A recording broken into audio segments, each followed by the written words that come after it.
Lah Quran itu posisi awalnya itu memang tinggi, karena posisi awal Al-Quran itu di langit ketujuh. Jadi Al-Quran itu posisi pertamanya itu di langit ketujuh, terus turun ke langit satu ini kan langit satu ini. Bumi itu langit satu di satu planet. Langit satu itu isinya Merkurius, Venus, Bumi, Mars, Jupiter, Saturnus, Uranus, Neptunus, Pluto. Nggak tahu ini sudah dianulir apa belum Pluto ini. Dianulir jadi Neptunus, cuman sampai Neptunus. Itu dalam ilmu tata surya ini disebut galaksi Bima Sakti. Yang diantara planet di galaksi ini ada namanya Bumi. Nah yang kita tempati ini Bumi. Itu adanya cuma satu. Bumi itu cuma satu. Makanya Allah selalu menyebut Bumi itu Ardun. Tapi Ardun itu ada ruang yang lebih gede, namanya sama, langit. Nah langit ini terdiri dari beberapa langit. Makanya jamaknya sama itu samawat, beberapa langit. Nah Al-Quran ini bukan di langit ini aslinya, tapi di langit ketujuh. Jadi posisinya di langit ketujuh. Nah langit ketujuh itu di mana? Ya nggak tahu saya. Langit ketujuh itu nggak tahu jauhnya kayak apa. Karena keluar dari langit satu ini mesti keluar melalui black hole, lubang hitam. Nah lubang hitam itu Stephen Hawking aja nggak bisa bikin rumus di situ. Orang yang paling jago bikin rumus itu nggak ngerti caranya bikin rumus menembus black hole ini, lubang hitam. Nah Rasulullah itu pernah melewati itu, menembus black hole, masuk ke langit kedua, ke langit ketiga, ke langit keempat, ke langit kelima, 6 tuh 7. Nah itu posisinya di mana nggak tahu. Yang jelas bahwa Rasulullah itu sampai di Sidratil Muntaha, di langit ketujuh. Nah di langit ketujuh itu ada cloud, kalau anak sekarang bilang itu ada cloud, ada pusat data. Jadi dunia ini ada pusat datanya, ada harddisk besar yang berisi tentang data-data apapun, blueprint dunia ini ada datanya. Nah data itu dijaga betul biar gak diretas, biar gak dihack. Siapa yang punya potensi untuk meretas itu? Iblis. Makanya dijaga. Nah karena itu sangat terjaga, cloud atau harddisk catatan-catatan dunia itu, maka itu disebut lauhil mahfud. Jadi lauh itu adalah, dulu orang Jawa dulu lauh itu sabak. Sabak itu alat tulis. Jadi tempat untuk menulis itu lauh. Mahfud yang terjaga. Nah itu catatan semua ada di situ. Yang sebelumnya orang-orang dulu sebelum Islam menyebut, kalau orang Yahudi Nasrani menyebut itu namanya Tabut Sulaiman. Orang Yunani menyebut kotak Pandora. Nah orang Jepang menyebutnya kantong Doraemon. Pusat data itu. Jadi ini kita berbicara tentang pusat data. Nah Quran itu dari situ. Bal huwa Qur'anum Majid fi lauhim mahfud. Jadi itu dari Quran itu downloadan sebenarnya. Yang download Rasulullah melalui proses sampai 15 tahun di Gua Hira, itu proses download.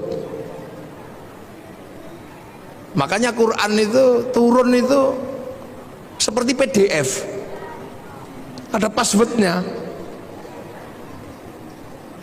Nah passwordnya ya alif lam mim, kaf ha ya ain shad, alif lam ra, itu password sebenarnya. Makanya itulah yang disebut algoritma Al-Quran. Kalau anak sekarang mungkin menyebutnya coding. Coding, jadi alif lam mim itu coding itu sebenarnya. Maka rumus membacanya beda. Rumus membacanya bukan pakai alif ba ta, tapi pakai abjadun hawazun. Ada ilmunya. Nanti kapan-kapan sampean datang ke Pondok Minggir, tak ajari cara baca codingnya itu. Kitabnya banyak, ada Al-Aufaq, kitabnya Imam Ghazali, yang oleh orang Indonesia disebut wafak atau raja itu. Tiba-tiba ada huruf ain, ketemu mem, lam, terus tempelnya di pintu itu. Itu coding sebenarnya. Yang karena kita nggak bisa mencerna terus disebut bid'ah, disebut musyrik, karena kita nggak bisa mencerna. Karena itu coding. Makanya akhirnya kalau kita lihat huruf seperti itu di dalam Al-Quran, langsung kita sebut maknanya Allahu a'lamu bimuradi. Hanya Allah yang tahu maksudnya. Itu sesungguhnya coding. Jadi Quran ini downloadan kalau dalam bahasa anak sekarang. Nah, manusia itu juga berasal dari situ. Jadi sebelum sampean di sini, itu juga diregister di situ duluan. Jadi manusia sebelum fanfukhur ruh, sebelum roh itu tiup ke dunia ini, manusia itu juga diregister di situ. Dicatat dulu di situ, di lauh itu. Ditanya, alastu birabbikum? Kamu lupa nggak kalau nanti kamu tak turunkan ke sana itu, ke bumi yang jauh itu, kamu lupa nggak kalau aku ini Tuhanmu? Sampean semua pernah jawab di hadapan Allah, qalu bala syahidna. Ya Allah, saya saksi bahwa engkau Allah. Ya sudah, akhirnya manusia juga diturunkan ke sini. Nah, ketika manusia diturunkan ke sini, terus tiba-tiba ya sama menjadi makhluk bumi. Makanya Quran itu disebut petunjuk. Petunjuk buat siapa? Buat manusia. Ibaratnya Al-Quran, ibaratnya pabrik itu mengeluarkan TV, maka di situ juga ada buku petunjuk pemakaian TV, buku petunjuk pemakaian handphone, buku petunjuk pemakaian ini. Makanya Quran itu disebut hudan, disebut petunjuk. Untuk siapa? Lil muttaqin. Gitu. Nah, muttaqin ini. Makanya muttaqin itu yang pertama kali adalah alladzina yu'minuna bil ghaib. Jadi jangan salah. Jadi karena ini sebuah sistem di mana sistem ini tidak semuanya bisa dibuka oleh manusia, maka Quran itu sebelum ini jadi petunjuk dikasih coding dulu, alif lam mim. Loh, makanya muttaqin ini adalah orang-orang yang meyakini bahwa ada yang gaib. Karena apa? Ya karena nggak kelihatan. Nah, ini yang kadang terjadi perdebatan akhir-akhir ini, orang belajar coding disebut bid'ah, orang belajar coding disebut musyrik. Ini sekarang ini banyak, padahal Quran ini bukaan pertamanya ini coding, algoritma Al-Quran. Kalau ngerti algoritmanya ini dunia beres. Kenapa Cina itu begitu kuat? Karena dia mengerti algoritma digital domain nasional. Kenapa Amerika ini kuat? Karena dia menguasai coding algoritma digital. Dengan coding algoritma digital dia bisa ngambil uang dari seluruh dunia. Sampai bayar sekarang itu duit semua.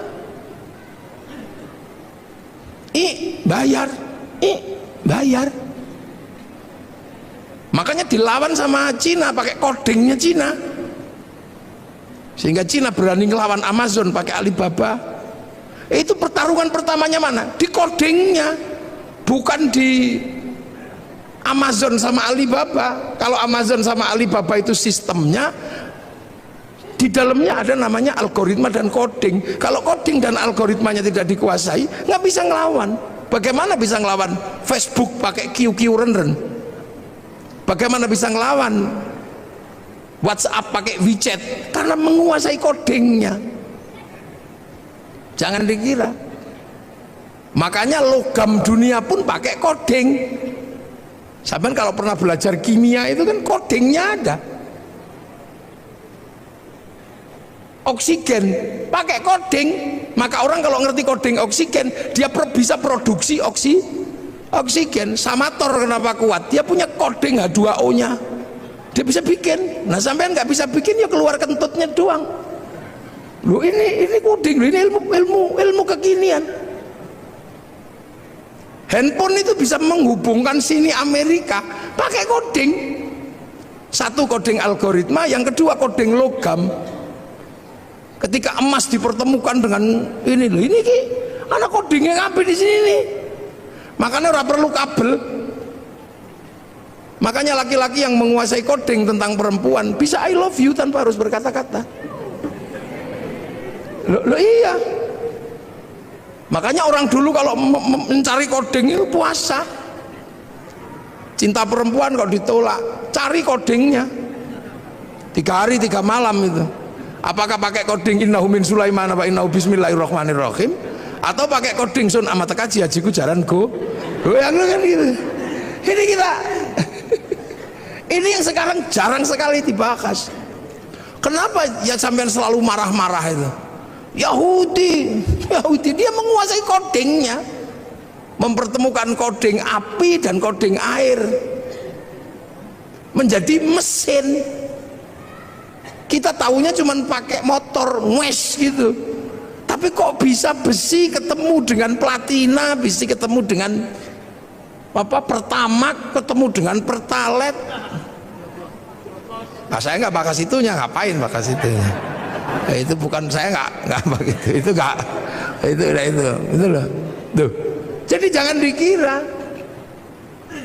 Ini yang kadang hari ini kenapa kemudian kita ini terlambat. Al-Quran kita selalu baca sebagai print out. Maka ketika Al-Quran kita selalu baca sebagai print outnya, ya isinya hukum-hukum, petunjuk pemakaian. Tapi petunjuk pemakaian TV, kenapa TV bisa menyala? Itu ada codingnya di situ. Bagaimana gambar yang tidak kelihatan bisa diterima oleh TV yang lain? Itu coding. Logamnya masuk coding. Yang kebetulan ahli logam dunia itu adalah Nabi Daud, punya kitab namanya Zabur. Nah kitab Zabur dan Nabi Daud itu masih dipegang oleh orang Yahudi. Makanya Yahudi yang menguasai coding logam dunia, dan hari ini dunia dikendalikan oleh logam. Maka wajar saja kalau Yahudi yang menguasai sistem teknologi dunia. Lu jangan dikira sampean ini coding semua di sini nih. Kok bisa besi so ngirim gambar gitu. Lah itu. Jadi sampean jangan dikira Facebook ketika dia menguasai codingnya, dia punya uang 200 triliun setiap bulan dari Asia Tenggara. Ayo. Judi online. Ngeslot itu yang pertama kali dilakukan, bikin coding dan algoritma. Bukan bagaimana cara ngambil uang secara manual, pakai coding. Makanya ketika sampean mau dapat uang dari bank, ya pakai coding, passwordnya harus pas. Pakai coding orang ya duitnya nggak keluar, walaupun ATM-nya diproduksi sama oleh bank yang sama. Lah ini. Jadi kita ini sebenarnya ada satu titik ini. Manusia ini, kalau dokter menyelesaikan manusia, itu pakai coding semua. Darah itu kodenya apa? Bukan kok kemudian DARAH, enggak. Seluruh partikel dalam tubuh manusia itu pakai angka, pakai coding. Kan gitu. Jadi kalau misalnya contoh Pak Hardo ini jadi bupati, proses jadi bupati dan bupati itu berbeda. Karena begitu jadi bupati, Pak Hardo dan Pak Wakil ini ketemunya bukan dengan bupati lagi, Tapi ketemunya Sleman dalam angka, ketemunya koding-koding semua itu. Tentara yang bagian nembak itu apa itu namanya? Apa? Tentara yang bagian kavaleri? Bukan. Armet itu. Armet itu nggak ada di situ, tembak itu nggak ada. Itu pakai kode-kode semua, angka semua. Jadi jangan dikira. Nah inilah sebenarnya dari awal itu kita sudah cukup maju sebenarnya diajarkan bahwa Al-Quran ini adalah downloadan. Nah manusia ini juga produk dari sana, sama-sama dari pusat yang sama. Makanya manusia ketika turun ke sini dikasih paketan kan, ada paketannya itu. Karena dari pusat data yang di sana kasih paketan, rezekinya sekian, istrinya ini, nyawanya sekian gitu. Kalau paketannya habis ya kick, udah selesai.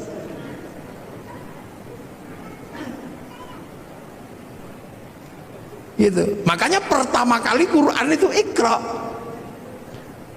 Bismi Rabbika, memperkenalkan sesuatu yang ada di luar manusia sebagai pemilik semesta. Jadi pemilik semesta, Ismu Rabbika, kamu baca atas nama Tuhanmu. Tuhan siapa? Belum. Ismu Rabbika itu siapa? Belum. Masih berbicara tentang Rob, bahwa ada penguasa semesta dan kamu ada di semesta itu. Alladzi kholaq, yang bikin kamu. Karena waktu itu manusia nggak ngerti, taunya bahwa manusia itu ya hadir dengan sendirinya. Apalagi di Arab kan, yang waktu itu ya taunya yang bikin manusia itu ya lantaran patung, tapi yang bikin ya tetap bapaknya kan gitu. Kalau nggak dibikin ya nggak keluar. Itu dia nggak ngerti bahwa ada semesta Tuhan, itu nggak ngerti. Makanya manusia pertama kali diajarkan, kamu harus tahu bahwa ada realitas universal, realitas mutlak, kalau di luar realitas parsial seperti kamu. Kamu ini realitas parsial seperti realitas sapi, realitas ini. Tapi di balik itu semua ada yang mutlak. Nah itulah penguasa goib, pemilik goib itu. Yang kamu lihat karena kamu nggak kelihatan, atau yang kamu nanti akan lihat tapi hari ini belum kelihatan. Akhirat itu goib karena kamu belum nyampe sana, nanti kamu akan sampai. Sederhana itu aja, ya sudah, kamu bawa, ada yang bikin. Yang kebetulan Rasulullah di Mekah, karena orang Mekah waktu itu sudah nggak ngerti bahwa dunia dan seisinya itu ada pemiliknya. Karena Mekah itu lama ditinggal Nabi. Nabi terakhir di Mekah itu Nabi Ismail. Setelah Nabi Ismail pindah ke Filistin, orang Mekah nggak ngerti Nabi. Wis belas orang ngerti Nabi wong Mekah itu. Makanya disebut fatrah. Jadi nggak ngerti karena sudah lama ditinggal Nabi. Orang Sleman karena nggak pernah ditinggal kiai, ya tahu kiai. Makanya ketika kiai datang ya bupati aja nyambut. Karena Sleman tahu kiai, karena nggak pernah kosong semenjak Islam datang ke sini. Sleman ini selalu terjaga, sehingga selalu ada kiainya. Maka generasi kesekian pun masih tahu kiai, gitu. Masih tahu ulama. Di Irian yang tidak pernah diajarkan tentang kiai, jangan pernah membayangkan mereka kenal kiai. Makanya kalau kiai datang ke sana nggak usah minta disambut, orang sana nggak ngerti karena nggak pernah ada kiai. Sering saya contohkan, mungkin kalau saya di sini orang tahu kiai, saya di Irian dikira tim pemburu babi, ya nggak usah marah, ya nggak usah emosi. Makanya Rasulullah itu ketika harus berbicara tentang Rob itu penuh kesabaran di Mekah itu, karena orang Mekah nggak ngerti. Makanya Rasul nggak suka marah-marah, kamu hancurkan, enggak. Yang tahu Rasulullah itu Rasul itu di Mekah waktu itu cuman Allah, nggak ada yang ngerti. Beda kalau Rasul lahir di Filistin. Filistin itu secara teologi, secara sosiologi, secara antropologi masih ketunggon. Apa ketunggon itu? Masih ditungguin Nabi. Jadi orang tahu Nabi kalau di sana. Kalau di sana nggak ngerti. Kalau Nabi lahir di Palestina gitu, enteng. Aku Nabi. Oh ya, kamu Nabi. Nah, orang lahir di Mekah, aku Nabi. Makanya orang Mekah nggak ngerti Nabi. Makanya saksinya hanya Allah. Wa kafa billahi syahidah, hanya Allah saksinya. Sudah gitu pelajaran Tuhan itu repot bagi orang Arab waktu itu, sulit. Tuhannya Tuhannya kelihatan, patung diajarkan kepada Allah yang tidak kelihatan. Robnya banyak diajarkan Rob satu, Tuhan satu, susah. Kalau beribadah susah lagi, suruh wudhu. Wudhu itu susah bagi orang Arab karena pakai air. Air itu bukan budaya Arab, karena di Arab nggak ada air, diminum aja susah kok suruh wudhu, apalagi suruh jinabat, tambah susah lagi. Kalau seandainya budaya air itu di Indonesia gampang. Makanya kalau sesuai budaya Arab mestinya toharo itu hanya sampai di tayamum, di debu. Jadi Islam itu bukan Arab sentris, karena pelajaran dasarnya sangat berbeda dengan budaya Arab. Jadi Islam itu sangat berbeda yang diajarkan Rasul dengan budaya Arab.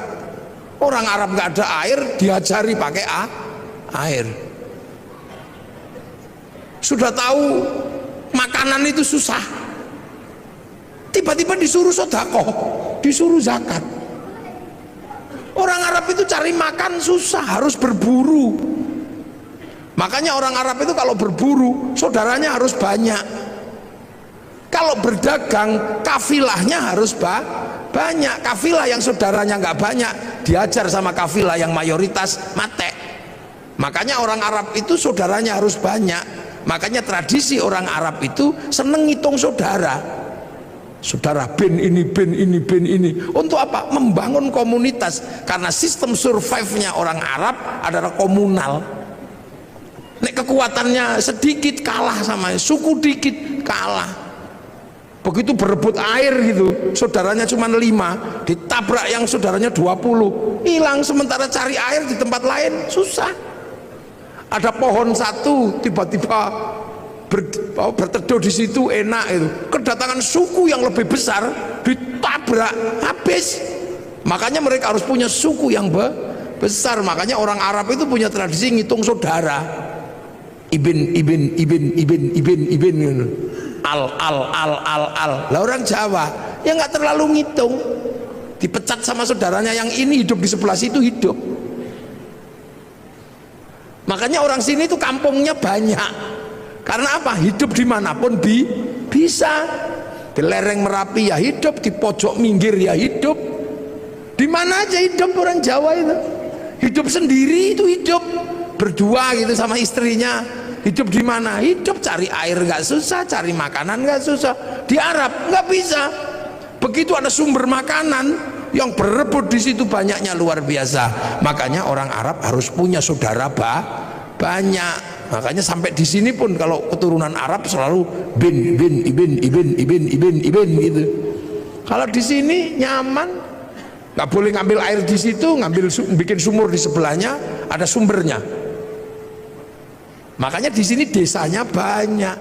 Orang Arab kota, karena untuk menguasai resources butuh saudara yang banyak. Nah itu makanya ketika makanan aja susah, kok disuruh zakat? Repot bagi orang sana, apalagi suruh puasa. Sudah tahu panas kayak gitu suruh puasa. Wah repot katanya, ajaran ini Tuhan ini merepotkan. Lu puasa itu bagi orang Arab ketika musim panas susahnya luar biasa. Orang sini puasa lari ke tepi sungai nyemplung beres, berteduh di bawah pohon pisang sambil sinsot enak. Makanya orang sini itu puasanya itu nggak khusyuk karena sumber makanannya banyak. Orang Arab kalau puasa khusyuk karena keluar rumah lihat padang pasir. Siapa pengen makan padang pasir? Makanya orang sini kamu daripada keluar rumah lihat jambu, lihat apa, daripada itu mending tidur. Makanya dalil yang paling terkenal di Indonesia itu naumuso imin ibadatun. Jadi tidur itu adalah bagian dari ibadah, karena potensi nggak khusyuk ketika keluar rumah itu tinggi. Nah itulah makanya orang sini kalau bulan puasa lebih banyak tidur. Nah, akhirnya susah nyarinya karena tidur. Daripada susah-susah nyari dimerconi. Makanya bagi orang Indonesia mercon itu sesungguhnya adalah bagian dari proses puasa yang punya sistem kultural yang seperti Indonesia. Maka Pak Kapolres, mercon jangan terlalu dilarang. Loh ya kan? Ada bagi lo ini budaya masing-masing sama. Orang Arab itu kalau zuhur asar, satu-satunya tempat yang besar itu masjid, dan senang berkerumun. Makanya setiap waktu sholat mengumpulkannya nggak susah. Nah orang sini di rumahnya nyaman, di sawahnya nyaman, sehingga waktu sholat lebih banyak tercecer di rumah, tercecer di sawah. Orang sana pasti langsung datang ke masjid. Karena apa? Pusat komunal itu masjid. Makanya kalau di sana Allahu Akbar, Allahu Akbar, sudah di dalam masjid. Wong sudah nunggu semenjak sebelum sholat. Lah di sini nyaman di sawahnya, nyaman di kebunnya, makani bebek. Ya maka nunggu masjid itu. Sambil nunggu Robana, ya Robana, sambil nunggu. Karena nyaman di tempatnya masing-masing. Speakernya harus tinggi biar denger. Nanti datang satu malah rokokan depan masjid. Ya yang sabar. Makanya ada pujian tombo ati. Wong wis pegel nambani atine dhewe ra. Ini menghasilkan sistem sosiologi agama. Antropologi agama itu muncul dari situ. Begitu udah nggak tahan karena terlalu lama, baru diuruki anjang-anjang jeruan teko. Ini sistem sosiologinya. Makanya puasa di sini nyaman, orang tidur ngorok gini, lihat matahari nggak kayak orang Arab. Orang Arab matahari keluar nampak, karena apa? Padang pasir. Orang sini baru bangun nggak akan lihat matahari, kehalang gunung Merapi, kehalang bambu, kehalang apa.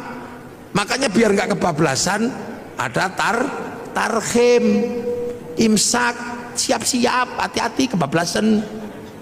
Terlalu malam nyenyak tidur dibangunkan pakai tok-tek sahur.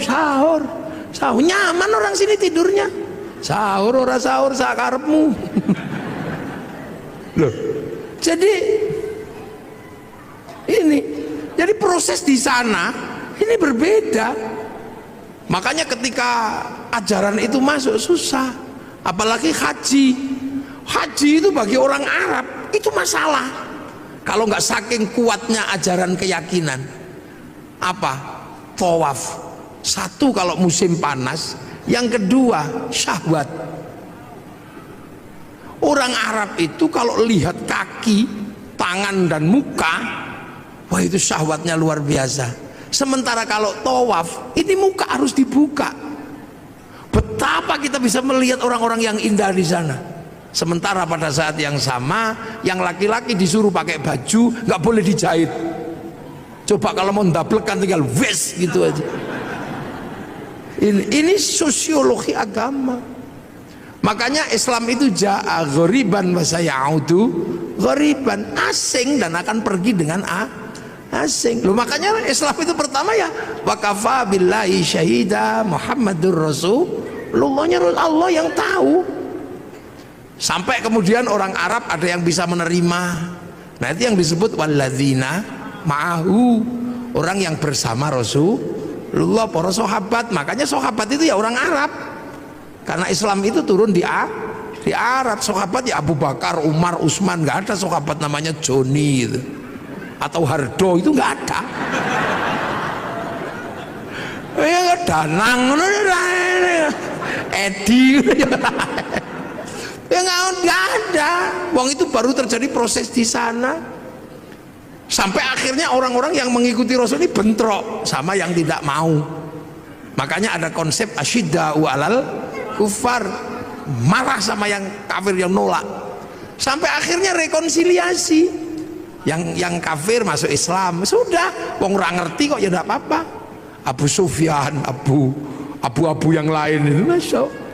Islam dalam Al-Qur'an terdokumentasi ruhama'u bainahum tarahum ruk'an sujada yabtaguna fadlan minallah wa ridwanan simahum fi wujuhi min atharis sujud. Jadi tidak ada yang lain, hanya Allah.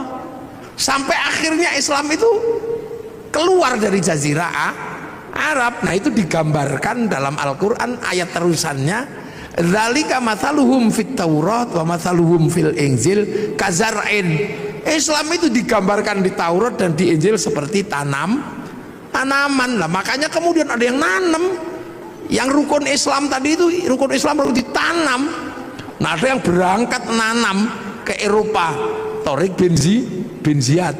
Ada yang berangkat nanam ke Cina, Sa'ad bin Abi Waqqas. Ada yang berangkat nanam ke Afrika, sahabat Salman, sahabat Bilal. Nah ketemulah dengan dunia yang berbeda, manusia yang berbeda, budaya yang berbeda. Terus ada yang ditanam ke Indonesia. Lah makanya ketika ditanam ke sini, wong konsepnya kazar'in seperti tanaman, maka orang Jawa ketika menerima Islam, konsep yang dipakai adalah apa? Lir ilir tandure wusu milir. Jadi zar'in itu tanduran, maka orang Jawa menyebut tandur. Jadi aja dikira itu tembang ngarang, itu enggak. Kazar'in seperti tanaman. Mulane wong Jawa menyebutnya tandur. Lir ilir tandure wusu milir. Aja krucak-krucik to Kang ya. Jadi tandur. Nah itu ditandur di semua tempat. Yang tadinya wudhu di sini nggak ada masalah. Karena apa? Di sini banyak air. Itu sholat nggak ada masalah di sini. Karena orang sini wis dari pelajaran dasar Tuhan itu juga nggak kelihatan. Tan kenoki noyongo ngopo laisa kamitslihi syai'un. Suruh puasa ya seneng orang sini, apalagi orang sini hobine poso. Karena dulu orang sini mengenal istilah upawasa. Upawasa itu nggak makan, nggak minum, nggak menyentuh perempuan, persiapan muksa. Makanya bahasa Islam syahrul Ramadan kok nggak makan, nggak minum, nggak menyentuh perempuan seperti upawasa, maka syahrul siam disebut bulan puasa karena ditanam di sini. Sholat ya ditanam di sini, sembahyang Allah tanam sini pengiran. Saya ini mestinya syaikhun ustadzun, tanam sini tadi kiai ya kudu trimo jejeran karo kebo Kiai Slamet, tombak Kiai Pleret, musola langgar Allah pangeran, malah ono sing ngarani sing ngecat Lombok. Ya itu biasa. Sampai hari ini sing teko dhisik Honda, ya walaupun RE King ya tetap disebut Honda. Karena yang datang pertama Aqua, maka Ades pun dia rela disebut Aqua. Nasional disebut Sanyo, seluruh pembalut ya Softek. Ya ini kan ini namanya sosiokultur.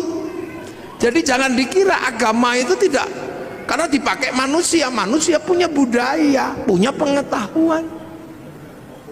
Ya kan begitu ditanam di sini orang nggak boleh lagi ribut masalah jenggot. Karena apa? Manusia sini rasnya Mongoloid. Ras Mongoloid tidak punya jenggot. Kalau ras Semit bangsa Arya punya jenggot. Makanya sahabat dan orang Arab sampai sekarang masih punya jenggot seperti Nabi, karena bangsanya sama. Maka jangan ribut di negeri dengan ras tidak berjenggot. Sampai sekarang di Arab bisa nyuntuh Rasul makan pakai 3 jari, bisa wong kurma. Lah tekan kene soto ya ndak bisa. Sampai sekarang di sana jubahan masih bisa, karena kultur dan geografinya masih sama. Orang sini pakai jubah ya nggak bisa nanam padi. Makanya jubah baju syar'i dipotong, potongan baju syar'i namanya syar'un. Orang sini nggak punya huruf ain, punyanya Monggo Botongo, maka syar'un jadi sarung, saruan jadi sarungan. Maka orang sini nggak perlu ribut masalah katok cingkrang karena fleksibel. Sampai nek pengen cingkrang lindingen sing rodok dhuwur, nek pengen medun plotrokno beres. Makanya sarung itu adalah titik kompromi antar isbal. Lho mangga enakan di sarungan karo kathok. Nek kathok ra iso medun, ra iso munggal. Nek sarung iki plotrokno iso cincik sampai pas dengkul ya iso. Lho, ini titik-titik kompromi. Lho jangan dikira. Makanya ketika Quran dibaca di sana ya masih bisa. Zaman sahabat ya masih bisa baca Quran, wong muridnya Nabi. Tabiin ketika yang jauh dari Arab nggak bisa baca Quran, yang lungkek-lungkek kayak cacing itu nggak bisa. Makanya terus tahun 65 Hijriah Quran itu dikasih titik-titik, itu anyar itu. Nun ada satu titik di atas, ba ada di bawah, tak dua. Itu zaman Abul Aswad Ad-Duali tahun 65 Hijriah. Disebar lagi bangsanya beda, titik-titik gak cukup, dikarokati fathah kasroh dhamma. Itu yang kasih namanya Syekh Khalil bin Ahmad Al-Farahidi tahun 150 Hijriah.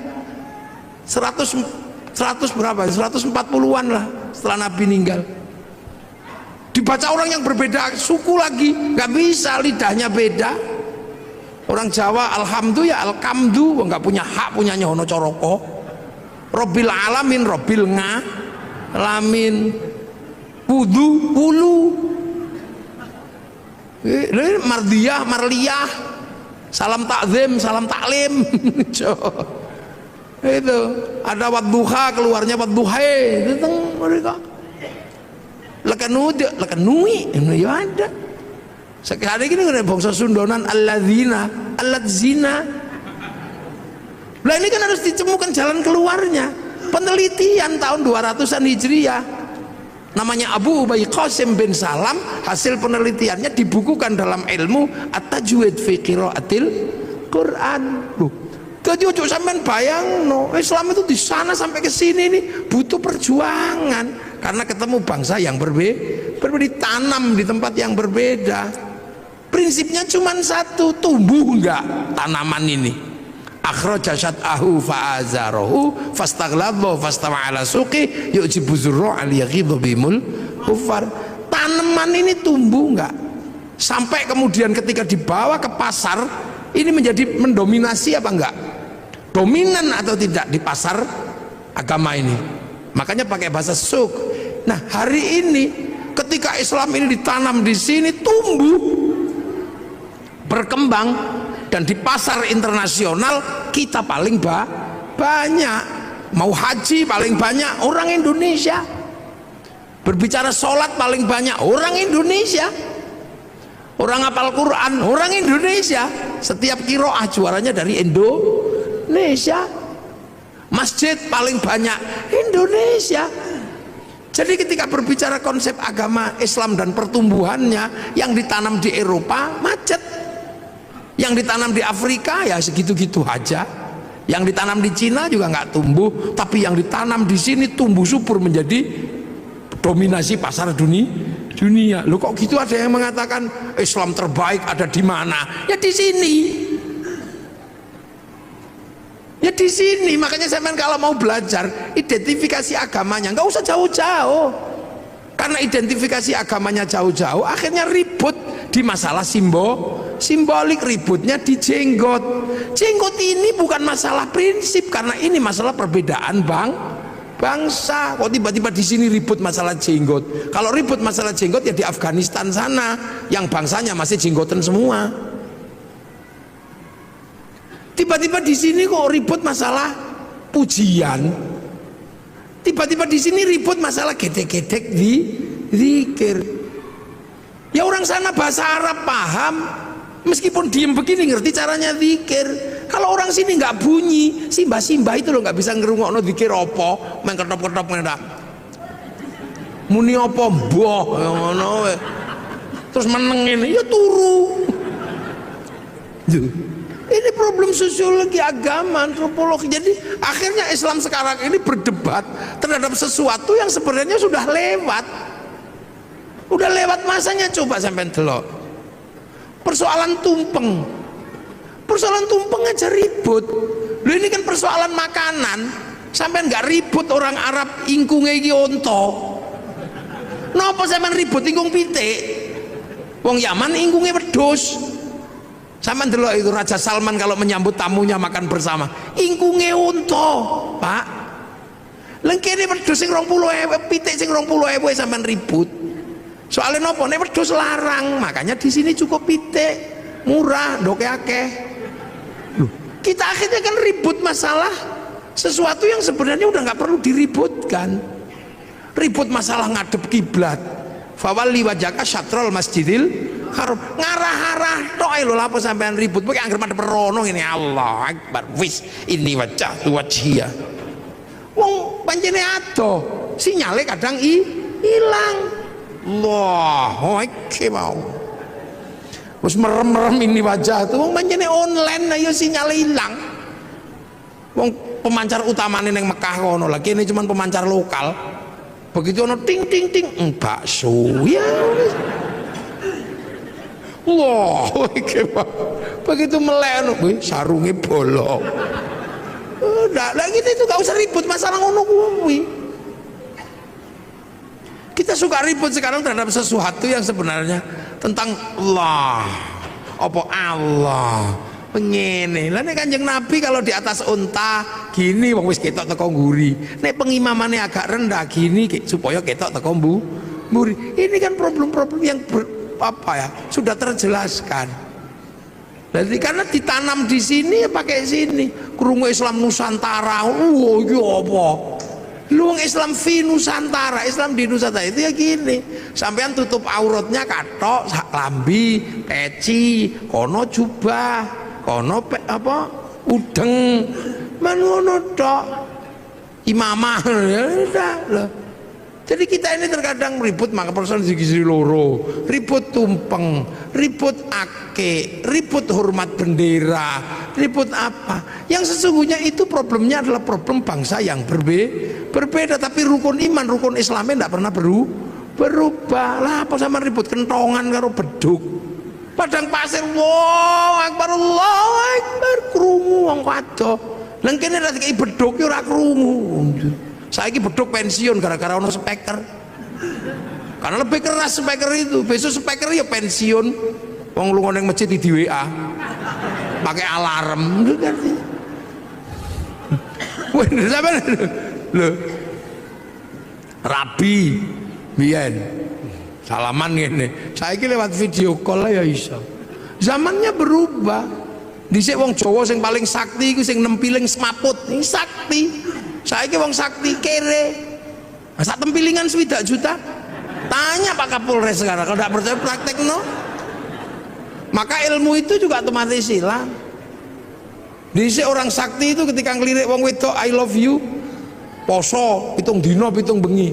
Saiki lho urung poso, kelewatan Avanza, wis I love you. Cinta tumbuh bersama Avanza. Jadi loh, ini problem-problem yang berubah. Saya arep meksa ndelok TVRI flora dan fauna, pengen terus kucing Afrika. Ini sudah berubah. Saiki neng kene sampean buka apa ono. Ora perlu ngenteni sedina terus dinteni mertune Pak Harmoko, ngono ndak perlu. Jadi bupati pun harus begitu. Kita ini bangsa. Makanya sekarang Sleman lagi masalah sepak bola itu. Lah ya, Pak Bupati harus tahu sepak bola ini rasa ngoyo. Sepak bola itu punya bangsa yang berbeda. Wong Eropa ini gede-gede dhuwur-dhuwur. Lapangane podo, aturane sama. Lah wong kene cilik-cilik lawan Eropa, yo ora bakal menang. Lha nggih. Akhirnya agar imbang naturalisasi. Loh, basket ya nggak usah kita ngejar terlalu terhadap basket. Menang karo NBA ya mokal. Wong kono 2 meter seperapat, nah kene mung 170. Kene mencolot nggak yo kena udel. Ya coba. Ya maka Sleman ini yang menggalakkan olahraga yang mungkin. Bentek mungkin. Lu sekarang sepak bola itu kalau nggak naturalisasi, ya mesti kalah. Wong-wongi cilik peli ngono gini kalah. Itu olahraga internasional, standarnya sama, aturannya sama, manusianya berbeda. Ayo kondi kon menang. Tinju kok musuh Mike Tyson ya disamplok ya pingsan dewe. Maka kayak Cina ketika mau memenangkan sepak bola, yang dipikir pertama kali cuma satu, cari orang 20 laki perempuan yang tingginya 170 dinikahno anak 2 meter. Loh itu cara pertama. Jepang juga sama, mempersiapkan generasi yang tinggi. Lah nek naturalisasi yo entek duwe mung bayar. Wis golek wong Sleman sing dhuwur-dhuwur nikahno. Persiapan membentuk kader sepak bola. Ngono. Kader basket. Nggih, kula sing mau idoh nggih. Nah ini, makanya Thailand itu sadar diri. Begitu yang digalakkan olahraga ya sepak takraw itu karena bisa dia. Loh. Jadi seluruhnya ini menyesuaikan. Pabrik mobil, pabriknya sama. Ketika dikirim ke Eropa ya setirnya kiwo, kirim rene tengen. Loh, itu lama. Terus yang kene kono sepion, kene sepion. Sana sepion adalah untuk melihat belakang, sini sepion untuk takon. Sepi rayon, sepi. Jadi sama jangan bayangkan. Rasulullah makannya ya kurma, maka zakatnya juga kurma. Sini makanannya padi, fitrahnya juga padi. Kurban sana unta, sampai sekarang masih bisa kurban unta. Di sini maksa kurban unta, cekel polisi. Nyolong untanya kebun binatang lagi.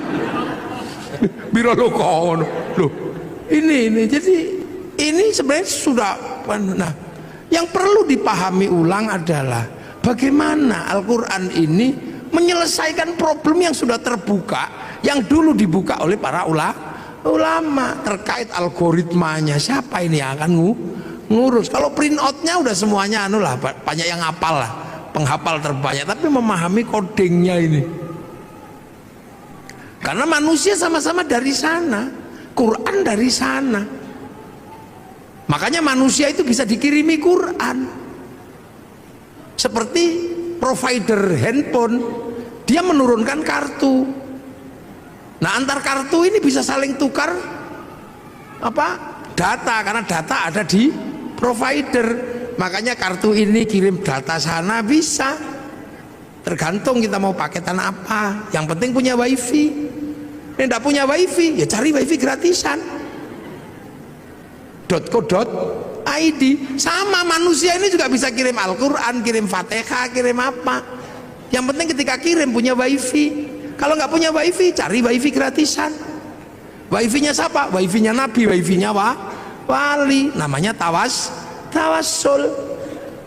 Nah, kenapa Nabi wali paketannya gede? Karena download.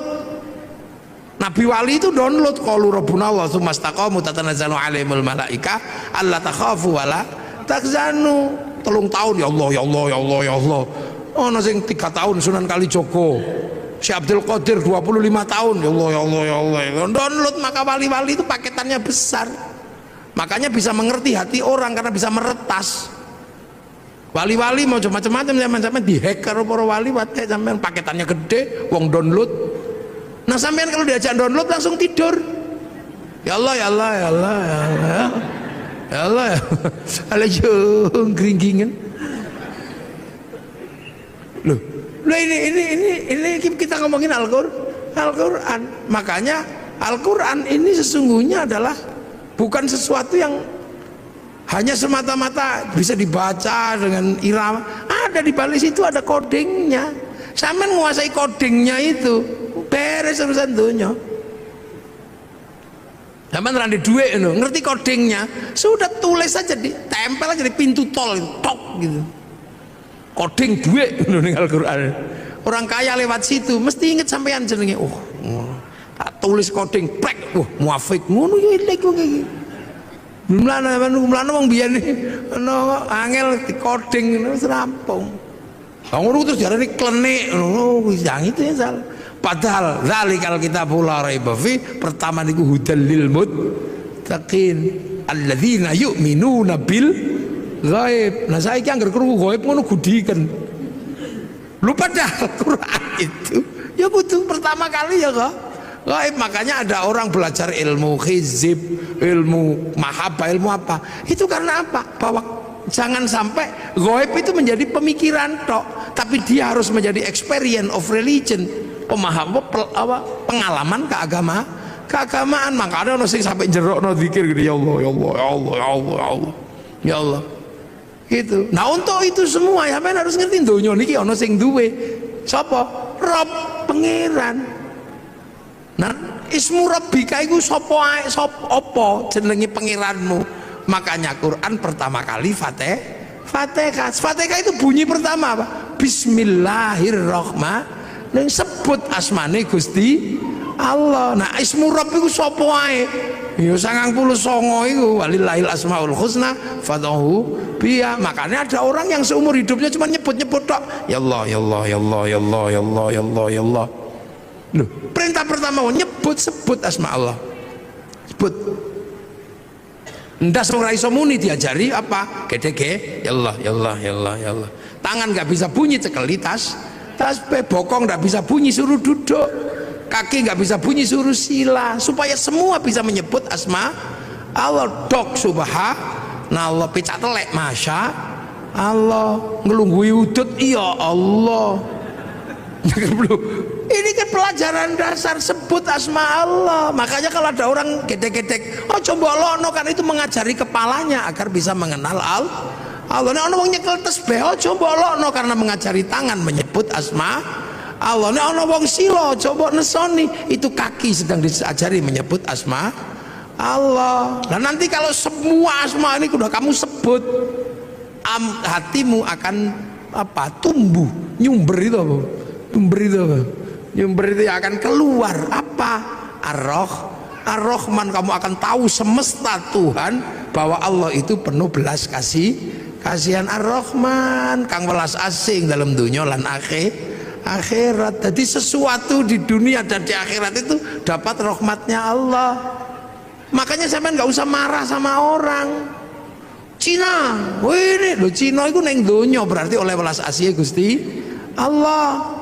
Makanya orang Islam itu bisa berhubungan sama Cina dengan inten. Kapan? Ya ketika sholat. Orang sholat pasti berhubungan sama Cina secara inten. Kenapa? Karena sholat itu nutup aurat. Tutup aurat itu kain itu urusannya pabrik kain. Nah pabrik kain itu sing duwe Cina. Mula aja ngamukan karo Cina ne lunga udah. Loh, ini dunia ini nggak ada yang berdiri sendiri. Ngaji malam hari ini Jepangnya ra teko, mike teko. Sampean wudu itu urusannya sama air, tapi air diurus sama pipa sanyo diurus Mas Pion. Sampean ra entuk ngamuk pabrik.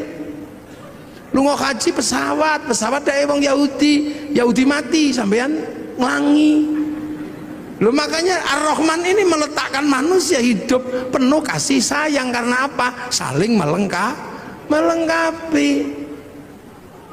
Itu kurikulum dasar menjadi manusia yang integrated. Makanya kiai-kiai nek pokon maca Fatihah bismillah ilang karena sampai kehilangan bismillah dia akan kehilangan kurikulum dasar menyebut asma Allah. Mulane wong nek maca Fatihah kok bismillah ilang, dia nggak punya kurikulum dasar menyebut Allah. Begitu ra duwe kurikulum dasar menyebut Allah, ya kaku. Makanya wong nek maca Fatihah bismillah ilang, keras. Dikit-dikit marah. Nah ini di sini ini sebenarnya adalah pembelajaran dasar. Nah hal-hal seperti ini kadang nggak disampaikan. Karena apa? Ini butuh konsekuensi logis. Konsekuensinya apa? Harus ada laboratorium Al-Quran misalnya. Depak Sleman harus membuat laboratorium untuk belajar coding Al-Quran. Itu Depak harus tanggung jawab. Kalau Depak tanggung jawab, ya bupati harus biayai. Kementerian Agama membiayai ini untuk apa? Mengkaji kitab-kitab klasik untuk membuka kembali algoritma dan coding Al-Quran. Kajian Al-Aufaq, Mamba Usulul Hikmah, Syamsul Ma'arif, ini kajian-kajian coding. Saya tahu seperti ini, kenapa coba? Belajar dari mana? Dari anak saya yang kecil. Angger dino Rebo belajar coding. Oh lah, kok sama dengan sing tak pelajari mbiyen. Cuman ini coding digital, sing tak pelajari mbiyen coding Al-Quran. Dulu saya belajar tentang abjadun hawazun ini. Ono wedhus kok ngangel di kongkon manak templeki empek ngono, rong dina meteng. Lha iku nek wong tak mono ngerti. Wong ra manak-manak ngono dikai coding wetenge templeki pluk ngono-ngono. Oleh rong wulan ngono wis mandeg. Lha iku mbiyen makane kan ada raja-raja itu coding sebenarnya. Oh, begitu delok lho kok padha karo sing diajari anakku. Cilik belajar coding ini sama. Cuman itu coding ABCD, kita coding Arab. Nah itulah makanya Indonesia ini nyimpen data besar juga nggak bisa, karena coding kita nggak punya. Huruf kita menggunakan huruf ABCD. Cina bisa karena codingnya huruf dia. Makanya ketahanan digital kita nggak pernah bisa, karena apa? Coding huruf kita menggunakan huruf ABCD, huruf Eropa. Coba disepakati coding kita huruf Jawa gitu misalnya. Terus pas betimbel gedes ngono ya ora sing kira-kira. Tapi untuk kebutuhan itu butuh laboratorium besar. Jadi Pak Sidik harus membahas itu nanti. Ajukan anggarannya kepada Pak Bupati. Boleh golek piye wong bupati kok kangelan. Ya iya, apakah Pak Bupati nanti golekne nang Merapi apa nang endi ya karek kondo ngono ae to. Untuk bikin laboratorium bagaimana belajar coding Al-Quran. Wong kitabe ono kok. Jadi ojo MTQ tok sing diurus itu, codingnya juga harus diurus itu. Algoritmanya itu mesti diurus. Karena insya Allah kalau kita ketemu coding-coding itu, ilmu pengetahuan terupgrade dengan sendirinya. Iki lho metu iku kok coding iki. Ya angka-angka semua iki dadi duwe kabeh lho iki. Jangan dikira itu nggak pakai uang, itu coding itu. Jadi video, jadi apa, nggak coding Kang. Nggak gitu. Ya bahwa ujungnya apa? Penguasaan dan dominasi. Nah kalau sudah penguasaan dan dominasi bisa intervensi, bisa menjadi sebuah agama yang kuat, bangsa yang kuat. Artinya apa? Bisa produksi. Nah bangsa itu kalau sudah bisa produksi, kekuatan bangsanya terjaga. Kenapa Jepang nyaman? Bisa produksi. Total handphone batine piro untuk menghidupi rakyatnya. Jadi urung sampai ngelola sumber daya alam, duit dari jualan iPhone cukup untuk menghidupi bangsanya. Jualan tank cukup untuk menghidupi bangsanya. Korea negara kecil itu loh, bisa menghidupi bangsanya dari dodolan lagu jenenge BTS. Loh, saya ini generasi zaman all ya. Masih ingat betul bahwa tahun 91 kalau nggak 92 itu konser terbesar di dunia itu Metallica di Moskow. Terjual tiketnya 6 juta tiket. Itu sampai sekarang belum pernah terbayangkan akan terkalahkan. Begitu Covid diajar karo BTS kalah. Sekali konser itu berapa? 100 juta orang yang nonton. Itu daring. Seminggu 4 kali, sebulan 16 kali. Tak hitung dalam waktu 1 tahun pemasukan dari BTS untuk Korea 2.500 triliun. Total ceng ngono tok. Amerika dapat pemasukan dari Facebook dan dari apa? WhatsApp itu. Mei bayar, ngono bayar. Paling tidak per bulan 200 triliun. Nah sampeyan dodol apa? Geblek. Loh, ini penguasaan dunia, jadi aja mbok kira dunia ini. Sampeyan selalu membayangkan APBD, APBN, tapi sektor informal yang dunia sudah bergerak nggak tergarap. Sampeyan malah mikir gawe biro umroh. Jadi sektornya tetap sektor manual, yang hitungannya hitungan analog, bukan hitungan digital. Pernah enggak terus tiba-tiba kaum muslimin ini berpikir sholat Jumat digital online, malah tadi masalah. Imam yang Surabaya, makmum yang Semarang. Maka Pak Ardo jadi bupati juga mesti mikirin yang itu, mangke Pak Ardo. Nggih, aja kok mikire pajak pasir ora oke. Anak Sleman yang pinter-pinter kumpulin semua. Wong Sleman ini gudangnya wong pinter. Kampus UGM, UPN, UIKIP jadiin satu IAIN wis ngono mbakaso. Mungkin nggak bertarung di dunia digital, pakai coding ngopo iso. Loh, ini penguasaan itu. Sampai ojo bayangno. Makanya negara-negara yang bangkrut itu negara apa? Ya nggak bisa ngerespon. Ya coba, saiki meng dodol BTS ceng ngono setahun sakmono. Ya itu sistem. Gojek iso ngalahno Bluebird yang armadane triliunan, meng nganggo coding laptop loro tok. Sampeyan bayangno Bukalapak bisa mengalahkan apa di bursa ngalahno gudang garam sama jarum itu. Meng Bukalapak butuh laptop loro. Nah ini, Al-Quran itu punya coding-coding seperti ini. Ayo kapan Sleman gawe laboratorium? Apa dikilen ning Pemkap, apa dikilen ning pondok ra apa-apa. Lumayan aku oleh. Nah nang gawe ning Pemkap ya ndak apa-apa, cuman kan pembiayaannya terlalu gede.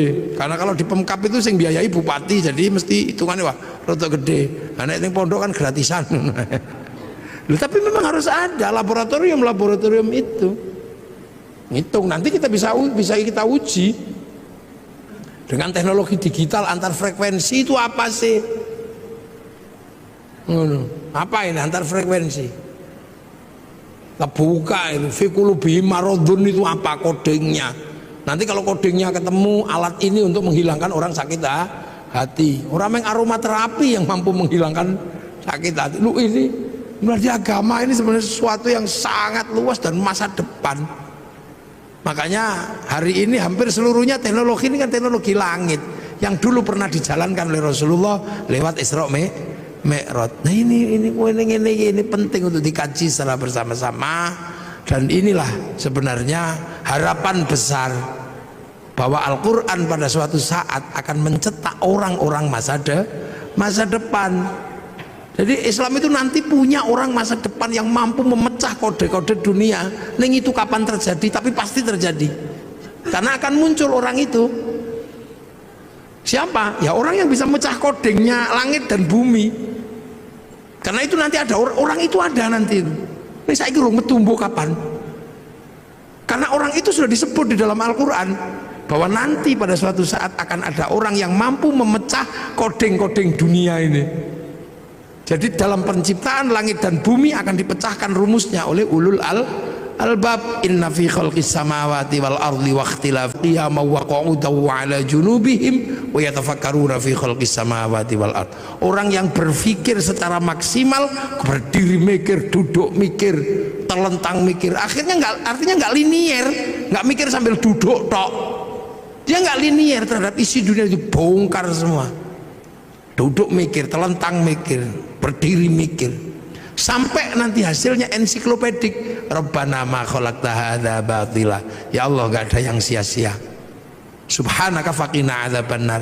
Minta perlindungan dari api neraka. Rabbana innaka man tudkhilin nar faqad akhzaita wa ma lidh-dhalimin min ansor. Rabbana innana sami'na munadiyan yunadi lil iman an aminu bi rabbikum fa amanna rabbana faghfir lana dzunubana wa kaffir 'anna sayyi'atina wa tawaffana ma'al abrar rabbana wa atina ma wa'adtana 'ala rusulika wa la tukhzina yaumal qiyamah innaka la tukhliful mi'ad. Ini orang-orang masa depan. Jadi Islam ini agama masa depan. Hari ini yang sudah memecah koding-koding besar itu Taurat dipecah kodingnya, Injil dipecah kodingnya. Sehingga pergerakan Injil, pergerakan Taurat yang ke arah barat mampu membangun peradaban Eropa yang sedemikian gede. Nah Al-Quran ini bergeser ke timur ke sini. Sanggup nggak kita memecah koding-koding besar itu sehingga menjadi bagian dari problem solving untuk bertarung di dunia masa depan. Semoga kita semua masih menangi zaman itu. Syukur-syukur di kehidupan ini generasi itu akan muncul dan kita menjadi bagian dari perubahan besar nuzulul Quran.